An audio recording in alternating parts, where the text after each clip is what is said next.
Ryan, let's go. Oh, hey, Aaron. Hey, how's it going? I'm not kidding, guys, when I say this. When I know I said I was in tears watching it. I'm spent 10 hours watching video reactions to this trailer the first day. Oh, wow. It's awesome. I literally couldn't stop. It was like crack. I could not. And believe me, as someone who made Jack and Jill, I do not always enjoy trailer reactions. Oh, man. So crying on both sides of that is what you're saying. Look, I'm hope not you're going to hydrated. say that I paid my dues making 13 Adam Sandler movies, but I've been beat up quite a bit by you general folks. People that are on the internet generally do not like comedies like that. So it's been fun. That definitely wasn't me. I don't even have Wi-Fi right now. I'm hotspotting off my Wi-Fi. All right, let's do it. Let's go. I asked Simon this before, and it's kind of a goofy question, but if Johnny Cage was in this movie, who would be your dream casting for Johnny Cage? Well, let me tell you why Johnny Cage is. There's a lot of reasons why Johnny Cage is problematic, and I just want to clear this up because I'm not stupid. It's not like I don't know that Johnny Cage is a favorite character, right? So I'm going to be totally honest about this. Okay, so number one, to answer your question, there's nobody I could say. Whoever I say, I'm going to get destroyed, right? And then there's practicality. Would I love Ryan Reynolds? Awesome. Let's talk about Ryan. Ryan Reynolds is great. By the way, he's in 3 franchises. He's $20 million. And the second you put him on screen, it's a Ryan Reynolds movie, right? So you're not making Mortal Kombat anymore. You're making Ryan Reynolds. The reason why he gets rid of it on Deadpool is he wasn't Ryan Reynolds when he made Deadpool, and he's in a fucking mask and a crazy thing, and he becomes Deadpool. He's fucking Ryan Reynolds now, right? So if you put Ryan Reynolds in the movie, it becomes a Ryan Reynolds movie, or Chris Pratt, or anybody. I haven't pitched Scott Adkins. Scott Adkins and I have the same lawyer. I know who he is. I talk to him all the time. I'm not stupid. So let me tell you, problematically for me. Yeah. I wanted to make this movie. There was 5 things with James and I, or 4 or 5 things James and I said to the studio when we started this process. 1 is I want it to be R-rated. 2 is I want it to be diverse.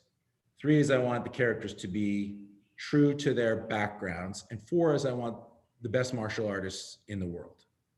And then Simon said, on top of that, I want to make the most kick-ass martial arts movie ever made, okay?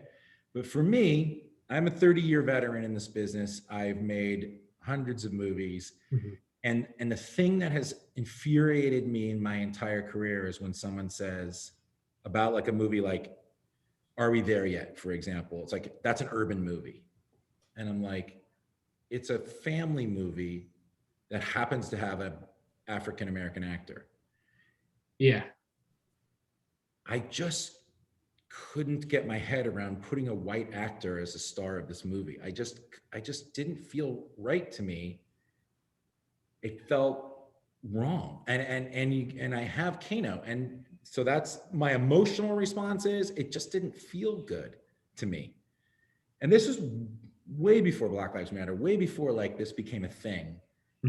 It just didn't feel right. It felt like I'm selling out what I said I was going to do, which I was going to make a movie that was diverse and didn't have stars in it. And, you know, because like you said, who are you going to cast as Johnny Cage? Instantly you go to the movie stars and instantly it starts to become that movie. So on the other side of it, and the kind of selfish, practical, funny side is if I hold Johnny Cage, I have a real shot at making a sequel. Make it happen. So like you guys, so like I'm thinking practically and I'm thinking emotionally. And so I know I'm going to get blowback for it. Yeah. Third, there's a very important story I want to tell. You guys saw the first 13 minutes in the movie. It's pretty much, that's the beginning of the story that we want to tell. Yeah. Which character can I manipulate to help tell that story, to pull the strings? None. If I touch any character, people freak out. You change, people are screaming at me that Sub-Zero's costume's too blue. Okay, what? Like, I mean, like, there's no character you can use to do all the things I need to do to get all the things that people want out of a Mortal Kombat movie. Yeah. So James and I said, well, let's create a new character that we can do anything with. If we need him to ask a question, he can ask a question. Because think about it. If Johnny Cage asks a question, Johnny Cage would never ask that question. He can't. So I'm like, okay, so he's a cipher. We can do anything we want for him. He can be the narrator, which everybody's called me out on, because anybody can be the narrator. Yeah. But after you finish seeing the movie, we can have this conversation again, because there's something that pulls everything together of all these disparate stories that I think is very lovely in the end of the movie. We'll see. I hope I pulled it off. If I haven't, I have Johnny Cage for the sequel. So there you go. By the way, yeah, I totally understand what you're saying. He's just a goofy character, so it's just a funny thing to imagine. Johnny? Play that. Yeah, he's just a goofy. Yes, I love him. I want to do a whole, like, again, obviously this is not a question I have not been asked. The difference between Mortal Kombat and Marvel Universe is Marvel Universe is a universe of comics that have long strings for each character. Every character has a long tail. Yeah. Separate. Yeah. If I made a Johnny Cage movie, that's not a Mortal Kombat movie. Mortal Kombat, all those characters live in one place in the Mortal Kombat world. For sure. So I am actually, and I've been quoted as saying it's like starting with Iron Man. I didn't mean that. Like, Iron Man, the character, I got it. You're forcing me to start with Avengers. Yeah. Yeah. If Avengers was the first movie in the Mortal Kombat universe, I promise you 90% of the people are like, who's Thanos? What are these rocks? Why did he snap? Who's the lady with the, because you would like, who the hell are all these people? Yeah. But because we slowly got there, mm-hmm. You pulled the string, Iron Man, then Iron Man brought in this, and then he brought in that. I have to do that in one movie, right? And so there's no character that you can manipulate, I mean that in the best sense of the word, to solve all those problems for me. So James and I said, well, let's create a new character that can just do all the things we need him to do. And no one can get mad at us because there's no history to him. We can do whatever we want. And we did that so that you can have all those moments that I see on the internet where people go, well, they better have this. If it doesn't have this, I'm going to break the internet, find Todd where he lives and burn his house down. I'm like, well, I can do all those things because I have this character that can go, come here, let's do these things and hold the whole movie kind of together. Not that he's the protagonist. He just allows people to say things and do things that they wouldn't be allowed to do if everybody in the universe knew all the rules. No, that makes sense too, especially if it's an IP that's so like near and dear to people's hearts to have kind of a character who could be like the proxy for the audience. Kind of like Ellen Page in Inception, where she was kind of establishing the world and the rules. So I get it. The fact that people give me shit when everybody has kids now and all the kids are old enough to play games and there's 600 new characters. I'm like, what? What are you talking about? I have no idea what's happening right now. I'm doing my best. Yeah. That's the answer. David, I want to make sure we get to you as well. So do you want to jump in with your question? Yeah. So my question, well, first of all, hi Todd, how are you doing? My question is, was WB and HBO supportive of your R rating of Mortal Kombat? Or was it just like, you want R rated Mortal Kombat? Let's do it easy. Nothing's easy, David, in the movie business. I wouldn't know. Like I said, it took us 7 years to get this movie made. So no, nothing's easy. Time weirdly was our friend. So the reason why there is PG-13 is more people can see it. Mm-hmm. So on a practical level, studios love to make PG and PG-13 movies, practically, because everybody can see them. So that's why so many movies are PG-13. And by the way, if you go and you look down the 100 top grossing movies of all time, 99% of them are PG. So when you're a person who has to write those checks, not the creative people, I'm talking about the CFOs and those people that are in those offices that quite frankly not that they don't care, but they're more objective than you or I in terms of what the movies are. They're like, why make an R-rated movie ever? Look at the 100 top grossing, they're all PG. So to make an R-rated movie already is a pain in the ass for them. But our friend became John Wick, and Deadpool and those movies because it opened up the world to say, oh, well, you actually can make $700 million on an R-rated movie. If you know, there's enough people that can go. So it's theoretically possible. So it opens up the world. So time was on our favor in that sense of the R rating. The second thing that was in our favor, which was amazing, was Crazy Rich Asians and Black Panther and all these movies that came out with legitimately no stars that grossed hundreds of millions of dollars because they were good stories, well told, that happened to have diverse actors. So those two things worked in our favor to get the green light from Warner Brothers, who were incredibly brave to make an R-rated movie with martial artists in a time where, you know, people are making bigger and bigger bets. So I'm very grateful to them. Awesome. Passing it over to Aaron. Yeah. Well, you were talking earlier, Todd, about the cast and the diversity there. And I was just wondering, you know, there's such a great cast here. You got CeCe Stringer, you got Makad Brooks, Hiroyuki Sanada, Tadanobu Asano, like a ton of great actors. And I'm wondering, in the process of casting, was there any auditioning with groups of the cast members to try and see how they bounced off each other? Or was that something that kind of happened naturally on set? I can't remember specifically if there were groups. You'd have to ask Simon, but okay. The pain in the ass for casting was the no bullshit we set for ourselves was we're not going to not cast a Japanese person in a Japanese part, a Chinese person in a Chinese part, etc. Unless they're a clone, then you can do anything. According to me, not according to everybody on the internet. I've had to block about 30 people where we thought we were safe just casting a fucking awesome person for that role because she's a clone. Apparently, some people on the internet don't agree.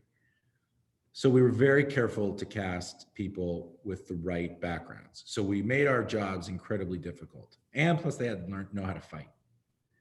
But we got the best actors and the best people for every role. And that's what's so brave and remarkable about this movie in terms of what Warner Brothers did, which they didn't flinch. You know, it wasn't like, oh, so-and-so star wants to do this. It's close enough. Just go with it. You know, Raiden doesn't have to be, you know, an Asian person. Raiden can be white. He was white in the other movie. Who cares? He's a god. What do you care? We stayed firm. And Simon, it took time and you had to dig in and then you had to mix and match and figure out really we were almost 23andMeing people, literally. I'm not kidding. What is your real background? No, don't lie to us because we're going to find out. And people would tell us the truth. And then we go, okay, unfortunately, it doesn't work for us. So it was brutal, you know, and, you know, we shot it in Australia. So everybody else has to be Australian. So thank God, Jessica McNamee is so great and knows stunts and is awesome and can do an American accent better than anybody and is a beast. And Sissy. So, you know, there's practicality too of making a movie, unlike a video game or even a Pixar movie. We can draw it however you want. Sweet. Amazing. And then really quick, if I can ask, I got nothing but time. Where can I get one of those hats? My hat? This is a crew hat. So this, this, by the way, set the world on fire. This is not a logo. This was the tattoo. Yeah. So everybody's like, hey, logo. And then calling me going, you realize it's not the logo. No, you can't just put a fucking Mortal Kombat logo on somebody. That would be weird. It's like a Pepsi logo.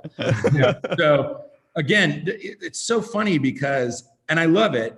It's why I had to bail off Twitter for a minute, is because I'm a fan, guys. I love this movie. I get it. I was just as pissed off as everybody else because here's the most fucked up thing. I had seen that trailer and Warner Brothers goes, we have to hold it back. We're making a huge corporate decision. And I was like, I just told them it's coming out tomorrow. And they're like, yeah, we don't care. Oh, no. We don't care. And then it's instantly like, you know, the reason why is because you suck and the trailer sucks and the movie sucks and you have, and I was like, no, I can't say anything. It's not the reason. So I got it. I get it. I get why everybody's so excited and I get why everybody's so interested, but anything we shoot, of course, Lewis puts the thing on. It was like, new logo. And I'm like, oh, fuck. So yeah, it's been a process, but it's been fun. And I appreciate all you guys so much. I really do. You Big guys, fan. Really love your social media presence. You're awesome. And thank you for the support as well. We really appreciate the reactions. I even watch them. I'm not even involved in the film. And I even watch them because it's great. It's awesome. so much fun. Anything I'm else? just gonna time check us for about 4 minutes, and then we're gonna pass it over to Mia, and then we'll squeeze in Michelle at the end. So just be mindful of time. Oh, I'm here. Whoever wants to go. All right. Oh, Hi, Todd, it's bedtime for me. I'm just kidding. I'm kidding. All right. Todd, nice to meet you. You kind of touched on it in the beginning, talking about trying to keep the hardcore fans happy while also introducing new people to the franchise. What were some elements going into it that you knew you had to have, and especially being a fan yourself, that you had to have in here to appease like the hardcore fans? Doesn't seem to be enough to appease the hardcore fans. My favorite thing ever was I literally quit Twitter because of the trailer, and I dropped the trailer, and I'm not kidding. 30 seconds. Trailer 2? What's that? What else? Trailer 2? Trailer 2? you have to understand, I've been dying for trailer 1. Like, what are you talking about trailer 2?